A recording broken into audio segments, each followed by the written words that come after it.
இயேசு கிறிஸ்துவின் இணைய நாமத்தினாலே உங்கள் யாவரையும் நான் அன்போடு வாழ்த்துகின்றேன், வரவேற்கின்றேன். ஜெபம் செய்வோம். தாயும் தந்தையுமாகிய நல்ல கடவுளே, நல்ல இந்த நேரத்திற்காக நாளுக்காக உமக்கு நன்றி செலுத்துகிறோம் சுவாமி.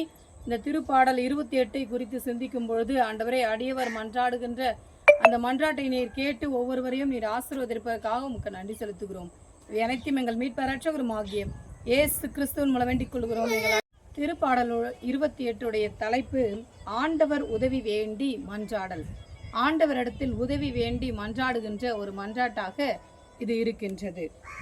1-2 வசனங்கள் ஆண்டவரே என் குரலை கேட்டருளும் என்றும், 3-5 வரை உள்ள திருமொழிகள் தீயோரை தண்டித்தருளும் என்றும், 6-8 வரை உள்ள திருமொழிகள் ஆண்டவரே உமக்கு நன்றி என்றும், 9வது திருமொழி ஆண்டவரே மக்களுக்கு ஆசி வழங்கும் என்று மன்றாடுகின்ற ஒரு மன்றாட்டாக இது இருக்கின்றது. இதனுடைய பின்னணியத்தை பார்க்கும் பொழுது இது தாவீது ராஜா எழுதியிருக்கலாம் என்ற ஒரு கூற்றும் இருக்கிறது. அதோடு கூட துன்பத்தில் துயரத்தில் இருந்த ஒரு அடியவர் தன்னுடைய வேதனையின் மத்தியில் பாடிய பாடலாகவும் இருக்கலாம் என்றும் சில கருத்துக்கள் சொல்லப்படுகிறது. தம் உயிரை காப்பாற்றிக் கொள்வதற்காக, தம்முடைய உயிருக்காக கடவுளிடத்திலே வேண்டி நிற்கின்ற ஒரு மன்றாட்டாகவும் இது இருக்கின்றது.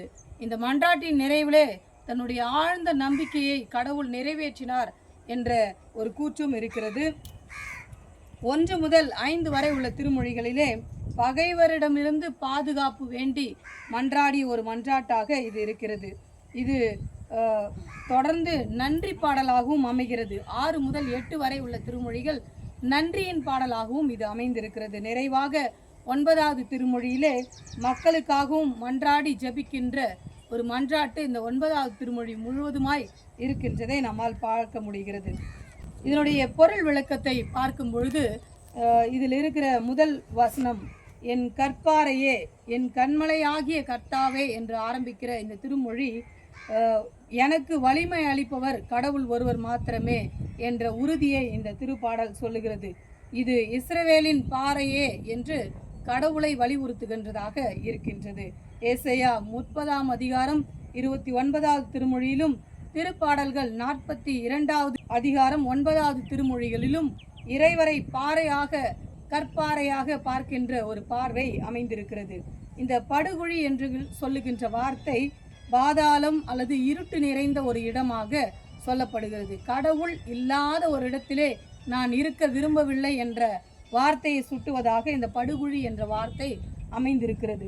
2வது திருமொழியிலே திரு தூயகம் என்று சொல்லப்படுகிற இடம், பரிசுத்த சந்ததிக்கு நேராக என் கைகளை ஏறெடுக்கிறேன் என்று சொன்ன அந்த வார்த்தை கடவுளுடைய திருப்பீடமாகிய கடவுளுடைய கருவறையை குறிக்கின்ற ஒரு வார்த்தையாக இது அமைந்திருக்கிறது.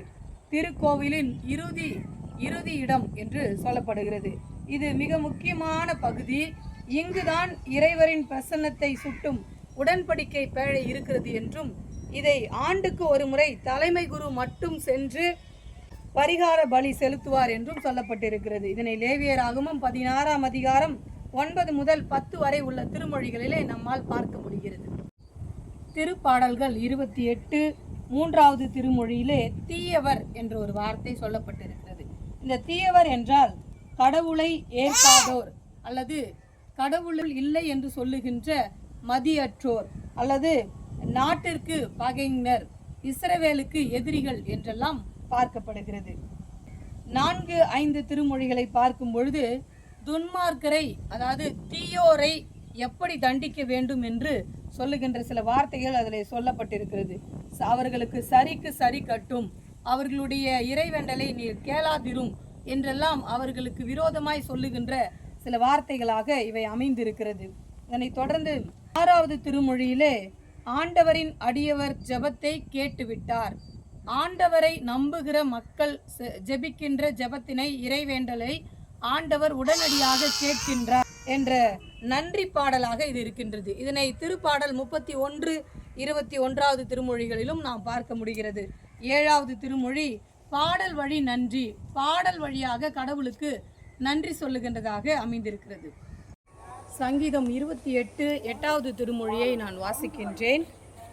கர்த்தர் அவர்களுடைய பலன், அவரே தாம் அபிஷேகம் பண்ணினவனுக்கு அரணான அடைக்கலமானவர் என்று சொல்லப்பட்டிருக்கிறது. தாம் திருப்பொழிவு செய்தவர் என்று சொல்ல இந்த வார்த்தை அது அப்பொழுது இருந்த ஆட்சி செய்த அரசரை திருப்பொழிவு செய்திருக்கலாம், அல்லது தலைமை குருவை அல்லது இஸ்ரவேல் மக்களை அபிஷேகம் செய்வதையும் இது குறிக்கின்றதாக இருக்கின்றது. 9வது திருமொழியிலே உரிமை சொத்து என்று சொல்லப்பட்டிருக்கிறது. இந்த உரிமை சொத்து என்ற வார்த்தை இஸ்ரவேல் மக்களை சொல்லுவதாக இருக்கிறது. 1 அரசர்கள் 8வது அதிகாரம் 35வது திருமொழிகளிலும் இஸ்ரவேல் நாட்டை குறிப்பதாகவும் இருக்கிறது என்று திருப்பாடல்கள் 79:1 சொல்லப்பட்டிருக்கிறது. ஆயராக இருந்து அவர்களை தாங்கிக் கொள்ளும் இஸ்ரவேலின் கடவுள் அவர்களுக்கு ஆயராக அரசராக இருக்கிறார் என்று இத்திருப்பாடல் கூறுகிறது.